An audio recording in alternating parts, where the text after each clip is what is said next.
샬롬, 남가지 샬롬교회 모든 그루터기 여러분들에게 하나님의 은혜와 평강이 함께 하시기를 기원합니다. 사람은 홀로 살아갈 수가 없습니다. 다른 사람들과 이렇게 더불어 함께 살아가는 존재입니다. 그래서 인간을 가리키는 학술 용어 중에 호모 소키에스, 사회적인 사람이라는 말도 있고요. 호모 심비우스, 더불어 사는 사람이라는 말도 있습니다. 그만큼 대인관계는 우리들 가운데 가장 중요한 부분 중에 하나임에 분명합니다. 그래서 오늘은 말씀을 통하여서 주님께서는 이 인간관계, 대인관계에 대해서 어떻게 말씀하셨는지를 한번 살펴보고 그리스도인의 대인관계를 한번 정리하는 시간 가지기를 원합니다. 오늘 함께 나눌 본문 말씀은 마태복음 5장 21절에서 26절 말씀입니다. 우리 화면을 보시고 한 절씩 교독하시겠습니다. 옛사람에게 말한 바 살인치 말라. 누구든지 살인하면 심판을 받게 되리라 하였다는 것을 너희가 들었으나 나는 너희에게 이르노니 형제에게 노하는 자마다 심판을 받게 되고 형제를 대하여 나가라 하는 자는 공회에 잡히게 되고 미련한 놈이라 하는 자는 지옥불에 들어가게 되리라. 그러므로 예물을 제단에 드리다가 거기서 내 형제에게 원망 들을 만한 일이 있는 줄 생각나거든 예물을 제단 앞에 두고 먼저 가서 형제와 화목하고 그 후에 와서 예물을 드리라. 너를 송사하는 자와 함께 길에 있을 때에 급히 사화하라. 그 송사하는 자가 너를 재판관에게 내어주고 재판관이 관예에게 내어주어 옥에 가둘까 염려하라. 진실로 내게 이르노니 내가 홀이라도 남김이 없이 다 갚기 전에는 결탄코 거기서 나오지 못하리라. 아멘. 먼저 다음의 질문에 솔직하게 대답해 보는 시간을 한번 가져보겠습니다. 첫 번째 질문입니다. 당신의 인간관계에서 좋지 않은 관계에 있는 사람이 있습니까? 그렇다면 그는 어떤 사람입니까?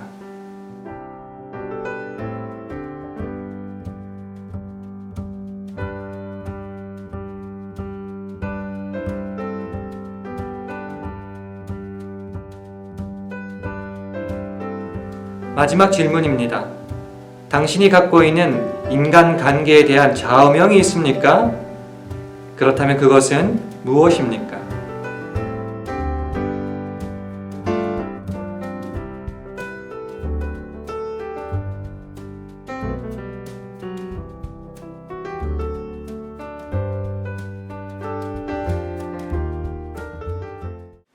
이제 본문 속으로 한번 들어가 보겠습니다. 우리는 대인관계 속에서 살아갑니다. 좋은 관계도 있을 것이고요. 반대로 별로 좋지 않은 불편한 관계도 있을 것입니다. 예를 들어서 이웃 간에 이렇게 좀 부딪히고 원치 않는 갈등 때문에 괴로운 관계도 분명히 있을 것입니다. 그런 관계에 대해서 우리 주님은 뭐라 말씀하고 계십니까? 오늘 본문 23절과 24절의 말씀을 화면을 보시고 함께 읽도록 하겠습니다. 그러므로 예물을 제단에 드리다가 거기서 내 형제에게 원망 들을 만한 일이 있는 줄 생각나거든 예물을 제단 앞에 두고 먼저 가서 형제와 화목하고 그 후에 와서 예물을 드리라. 그리스도인의 생활에 있어서 예배는 굉장히 중요한 부분입니다. 그래서 그리스도인의 가장 큰 의무라고도 말합니다. 하지만 오늘 본문은 이 예배보다 더 중요한 것이 있다고 말하는데요. 그것이 무엇입니까? 바로 화해입니다. 형제를 용서하지 못하고 화해하지 못하고 드리는 그 예배, 그 헌신을 하나님은 받지 않으신다고 말합니다. 그래서 어떻게 해야 된다고요? 그 예물을 제단 앞에 먼저 두고 가서 화해한 후에야 그 예물을 드리라 이렇게 말씀하시는 겁니다. 인간 상호간의 관계를 무시하고 등한시하고 중요시하지 않는 자의 예배를 하나님이 기쁘게 받지 않으신다는 겁니다. 혹시 여러분 가운데 이 사람은 정말 상종하기 싫다 그런 사람이 있습니까? 그 사람이 나한테 와서 잘못했다고 말하기 전에는 절대 말조차 섞지 않겠다라는 분이 있습니까? 오늘 본문은 말씀하지요. 그러지 말아라. 기다리지 말아라. 네가 먼저 가서 화해하고 용서하라. 이렇게 말씀하시는 거죠. 주기도문을 외우실 때마다 이 구절이 어쩌면 마음에 걸릴지도 모르겠습니다. 우리가 우리에게 죄 지은 자를 사하여 준 것까지 우리 죄를 사하여 주옵시고. 여러분, 그 사람의 사랑할 준비가 되셨습니까? 먼저 가서 화해할 마음이 있으십니까? 오늘 우리는 그리스도인의 대인관계에 대해 배우고 있고 주의 말씀을 계속 실천하고자 노력하고 있습니다. 그렇다면 우리가 조금 더 깊숙하게 주의 말씀, 특별히 대인관계에 대한 말씀을 한번 배워보는 시간 가지도록 하겠습니다. 우리가 이 시간 함께 배우기를 원하는 첫 번째 내용은 바로 예수님의 이웃 관계에 대한 것입니다. 예수님은 33년의 생애를 살으셨고요. 그 중에 공생애, 즉 public life는 3년이었습니다. 3년 동안 수많은 사람들과 함께 만나 인간관계를 이루셨는데요. 그 중에서 특별히 친밀한 사람, 바로 12명의 예수님의 제자들이었습니다. 그들을 사랑하셨고 격려하셨고 용기를 북돋아 주셨을 뿐만 아니라 때로는 잘못한 것에 대해서는 지적하시고 또한 잘못을 깨우쳐 주시고 그렇게 함으로 아름다운 대인관계를 만들어 가셨는데요. 그렇다면 12명의 제자를 제외한 나머지 사람들은 별로 대인관계를 맺지 않으셨고 관심이 없으셨는가? 아니라는 거죠.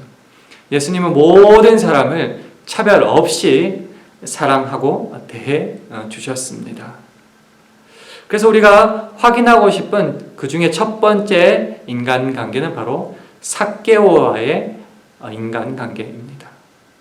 누가복음 19장에는 삭개오라는 인물이 나오고 있습니다. 여러분 잘 아시는 인물이죠. 바로 세리장이었습니다. 이스라엘을 점령한 로마를 위하여 일하는 세리장이었기 때문에 이 세리에 대한 인식이 이스라엘 민족에게 좋지 않았습니다. 그들을 반역자, 매국노라고 불렀고요. 그래서 질시하고 미워하고 분노를 안고 그들을 대했습니다. 그런데 그 세리장 삭개오가 예수님을 만나 보기를 원했습니다. 키가 작아 어쩔 수 없는 그 상황에 모든 위신, 체면 다 내려놓고 뽕나무까지 올라가서 예수님을 바라봅니다. 그런 삭개오를 예수님께서 바라보시고 이렇게 말씀하시죠. 우리 화면을 보시고 5절을 함께 읽도록 하겠습니다. 시작. 삭개오야 속히 내려오라. 내가 오늘 내 집에 유하여야 하겠다 하시니. 반면 예수님의 이 말씀을 들은 다른 사람들의 반응은 시원치 않았습니다. 바로 그들이 가지고 있는 세리에 대한 인식 때문이었는데요. 우리 화면을 보시고 7절에 그들의 반응을 한번 살펴보겠습니다. 함께 읽습니다. 무사람이 보고 수군거려 가로되 저가 죄인의 집에 유하러 들어갔도다 하더라. 당시 사람들이 삭개오를 뭐라 불렀습니까? 죄인. 죄인은 정결치 못한 존재이기 때문에 그들을 멀리 하였죠. 쉽게 말하면 왕따시켰다는 말입니다. 근데 예수님은 그 왕따시켜야 마땅할 삭개오를 어떻게 대해 주셨습니까? 친구처럼 대해 주셨습니다. 이름을 부르시고 아무도 머물지 않고 다가가지 않는 너희 집에 내가 오늘 머무르겠다 말씀하십니다. 그래서 삭개오가 변해서 이렇게 하겠습니다 말할 때 예수님이 삭개오에게 뭐라고 말씀하십니까? 너도 아브라함의 자손이다. 아브라함의 자손이란 말의 뜻이 뭐죠? 하나님의 관심과 사랑의 대상이다라는 것이죠. 너와 나는 이제 떨어지거나 아무런 관계가 없지 않고 이제는 나의 사랑 안에 너는 들어와 있다라고 선포한 것입니다. 얼마나 감격스러운 말씀입니까? 우리가 이런 모습을 배우고 실천할 수 있을까요? 어쩌면은 그럴듯한 이유를 들어서 사람을 구분해내고 잘라내고 관계를 끊어버리는 것이 올바르다 말하지만 예수님은 그런 사람을 친구요, 하나님의 사랑의 대상으로 불러주셔서 큰 가슴에 품어 주셨습니다. 우리도 이 예수님의 모습을 닮을 수 있기를 축원합니다. 뿐만 아니라 예수님은 원수까지도 사랑하라고 말씀하십니다. 이 모습을 잘 드러내는 장면이 바로 예수께서 십자가에 달리셨을 때 그 좌우편에 매달린 자가 바로 예수님을 모욕하고 침을 뱉었을 때에 그들을 향한 기도문에서 잘 나타나는데요. 우리 다 함께 화면을 보시고 누가복음 23장 34절의 말씀을 함께 읽도록 하겠습니다. 시작. 이에 예수께서 가라사대 아버지여 저희를 사하여 주옵소서 자기 하는 것을 알지 못함이니이다 하시더라. 우리가 예수 그리스도를 주로 고백하는 그리스도인이라면 우리도 예수님의 이런 모습을 본받아서 우리의 사랑의 영역을 확장시켜 나갈 수 있기를, 대인관계의 그 넓이를 계속 넓혀갈 수 있기를 주님의 이름으로 축원합니다. 예수님의 마음을 본받아 우리도 내 이웃을 내 몸과 같이 사랑하는 그런 모습 이번 한 주간 동안 드러낼 수 있기를 축원합니다. 슈바이처 박사의 이런 일화가 있다고 하더군요. 슈바이처 박사가 아프리카에서 귀한 봉사활동을 하는 가운데 있던 일입니다. 자신을 치유해준 슈바이처 박사에게 감동을 받은 원주민들이 집에 가기를 거절하고 이제 거기에 병원에 남아서 열심히 자원봉사를 하고 있었습니다. 그러다가 어느 날 그들과 다른 부족의 사람들이 그 병원에 들어오게 되었습니다. 여느 때와 마찬가지로 이 슈바이처 박사는 그 자원봉사 원주민들에게 그들을 돌봐주고 치료해 주라고 말했는데요. 놀랍게도 이 자원봉사자들이 그 슈바이처 박사의 말을 거절했다는 겁니다. 의아히 여긴 박사님이 물었답니다. 왜 내 말에 순종하지 않습니까? 그들은 이렇게 대답했다고 하더군요. 박사님, 저들은 나의 형제가 아닙니다. 예수님께서 우리를 사랑하시고 죄인들을 구분하지 않고 모두를 사랑하여 주셔서 십자가에 돌아가신 그 사랑을 받은 우리들인데 그 사랑을 받은 우리는 또한 누군가를 형제가 아니다라고 구별하고 정죄하고 있지는 않는지요.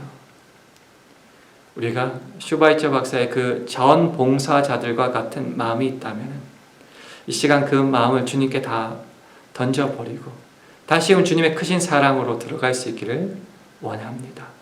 우리가 크게 두 번째로 배울 내용은 바로 예수님의 진정한 이웃 사랑입니다. 누가복음 10장에는 선한 사마리아인의 비유가 나오고 있습니다. 한 사람이 예루살렘에서 여리고로 내려가다가 강도를 만나게 되죠. 그래서 거의 죽게 되었습니다. 강도는 그를 버려두고 떠나가 버리지요. 거의 죽게 된 이 사람을 지나가는 사람이 있다고 성경은 말합니다. 누구입니까? 우리 누가복음 10장 31절과 32절을 함께 읽도록 하겠습니다. 마침 한 제사장이 그 길로 내려가다가 그를 보고 피하여 지나가고 또 이와 같이 한 레위인도 그곳에 이르러 그를 보고 피하여 지나가되. 제사장과 레위인은 하나님의 말씀을 따라 사랑을 실천해야 될 사람인데 그 사람을 그냥 지나쳐 버립니다. 이유를 찾자면 참 많지요. 시체인 줄 알았다면 만져서 안 될 거고요. 부정한 것을 손대서도 안 될 거고, 이유는 참 많습니다. 근데 결론적으로 말하면 그들은 그 불쌍한 사람을 지나갔다라는 것이죠. 그러나 이들과는 다르게 행동한 사람이 있습니다. 그 사람이 누구입니까? 바로 사마리아인입니다. 그는 어떻게 행동했습니까? 우리 화면을 보시고 함께 읽도록 하겠습니다. 시작. 어떤 사마리아인은 여행하는 중 거기 이르러 그를 보고 불쌍히 여겨 가까이 가서 기름과 포도주를 그 상처에 붓고 싸매고 자기 짐승에 태워 주막으로 데리고 가서 돌보아 주고 이튿날에 데나리온 2를 내어 주막 주인에게 주며 가로되 이 사람을 돌보아 주라. 부비가 더 들면 내가 돌아올 때에 갚으리라 하였으니. 이 사마리아인은 누구입니까? 아시다시피 이방인들과 결혼함으로 인해서 같은 이스라엘 민족에게 짐승만도 못한 취급을 받던 사람들이었습니다. 다른 사람들은 그 사마리아인의 지방을 벗어나서 돌아서 지나가기까지 했다고 합니다. 그런데요, 그는 이 불쌍한 자를 정성껏 돌보아 주었습니다. 그저 의무적인 행동으로 그저 치유하거나 데려다 주는 것을 넘어서 잘 돌보아 주고 부비가 더 들면 나중에 내가 더 페이하겠다라고 말하기까지 합니다. 이것은 단순한 의무감의 행동을 넘어서서 정말 내 이웃을 내 몸과 같이 사랑하는 그 진정한 이웃사랑을 잘 표현하는 모습이라고 할 수 있습니다. 그래서 예수님은 이 사마리아인의 비유를 통하여서 우리가 어떻게 사랑해야 되는지에 대해서 이렇게 말씀하고 계십니다. 우리 화면을 보시고 함께 읽도록 하겠습니다. 시작. 예수께서 이르시되 율법에 무엇이라 기록되었으며 네가 어떻게 읽느냐? 대답하여 가로되 내 마음을 다하며 목숨을 다하며 힘을 다하며 뜻을 다하여 주 너의 하나님을 사랑하고 또한 내 이웃을 내 몸과 같이 사랑하라 하였나이다. 예수께서 이르시되 내 대답이 옳도다. 이를 행하라. 그러면 살리라. 36절과 37절도 함께 읽겠습니다. 시작. 내 의견에는 이 세 사람 중에 누가 강도 만난 자의 이웃이 되겠느냐? 가로되 자비를 베푼 자니이다. 예수께서 이르시되 가서 너도 이와 같이 하라 하시니라. 아멘.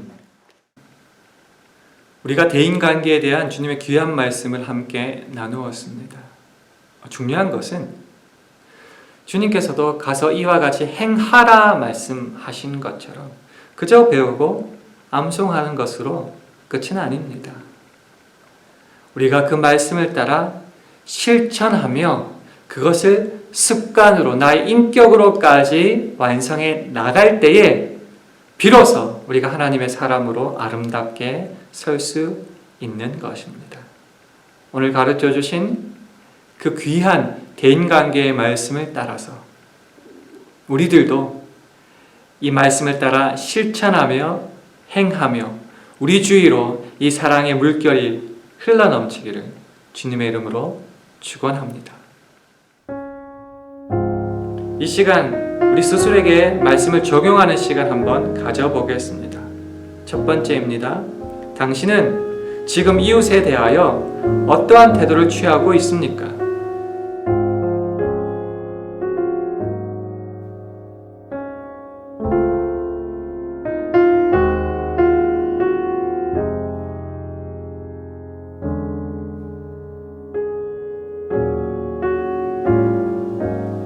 마지막 질문입니다. 과연 당신은 가까운 이웃에게 얼마만큼의 사랑을 베풀고 있습니까?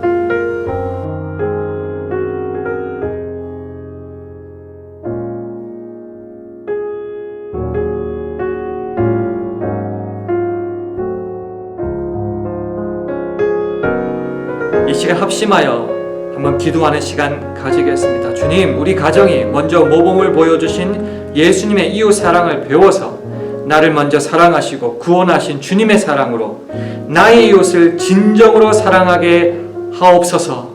우리 간절한 마음을 안고 합심하여 기도하겠습니다.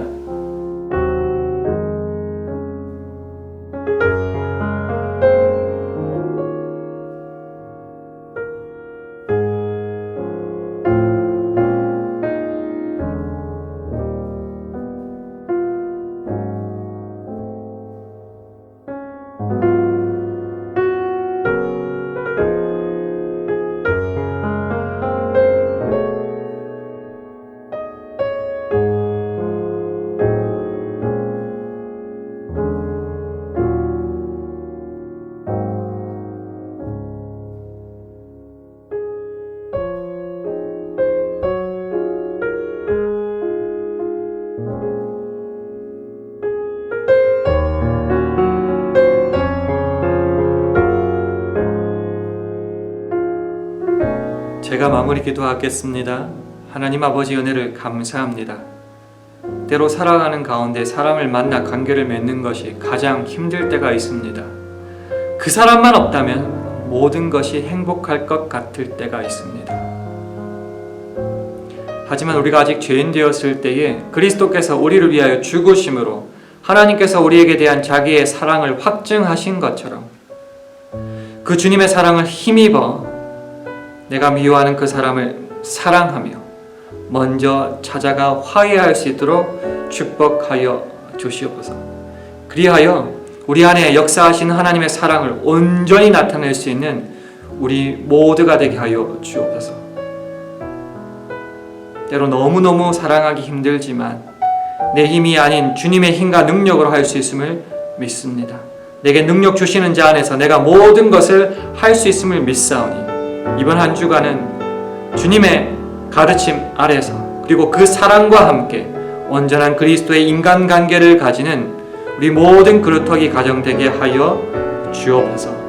예수님 이름으로 기도합니다. 아멘. 예수님은 우리에게 이웃을 사랑하라 말씀하실 뿐만 아니라 원수까지도 사랑하라 말씀하십니다. 이번 한 주간은 그 주님의 사랑을 힘입어서 우리의 대인관계의 폭도 넓어지고 우리의 용서와 그 사랑의 넓이와 깊이와 높이도 함께 커져갈 수 있는 귀한 시간 되기를 주님의 이름으로 축원합니다. 이번 한 주간 그렇게 아름다운 대인관계를 맺어가기로 노력하시고 그 기쁨과 감사와 은혜를 안고 다음 주 이 시간 다시 만나도록 하겠습니다. 우리 마지막으로 서로 간에 샬롬으로 인사하고 이 시간 마무리하도록 하겠습니다. 함께 인사하실까요? 샬롬.